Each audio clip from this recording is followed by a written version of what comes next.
En République du Congo, les marchés comme celui de la ville côtière de Pointe-Noire sont souvent remplis d'étals qui vendent du poisson fumé à environ 4 $ le kilo.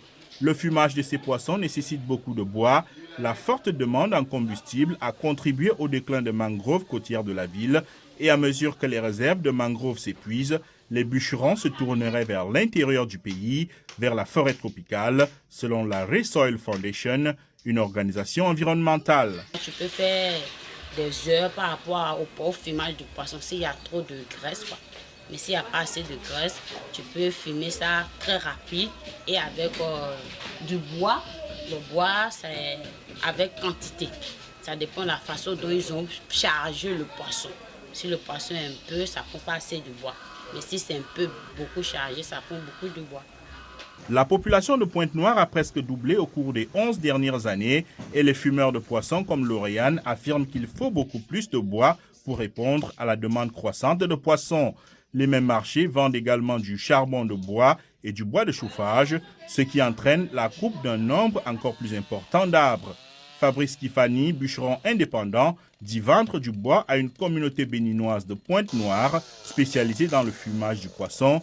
Kifani coupe des arbres sans autorisation. Le bois de mer, c'est le bois qu'on coupe à 30 cm comme ça là, 30 cm.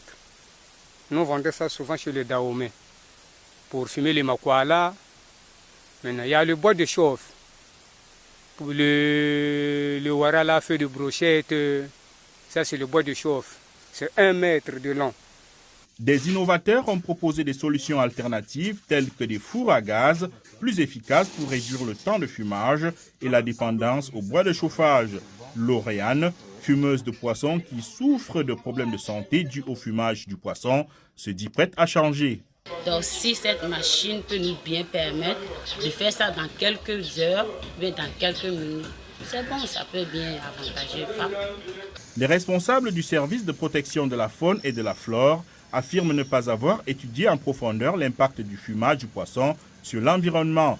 Mais en 2007, une étude de la Banque mondiale a révélé que chaque habitant de la République du Congo utilisait environ 1 mètre cube de bois par an pour une consommation totale de 100 millions de mètres cubes à l'échelle nationale.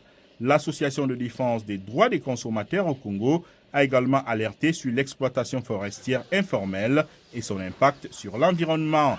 Mais malgré ces avertissements, le bois énergie reste la référence pour 86,7% de la population du district du Kouilou, qui comprend Pointe-Noire. Selon les données du district, rien qu'en 2021, les populations ont brûlé plus de 13 000 tonnes de bois de chauffage et près de 9 000 tonnes de charbon de bois.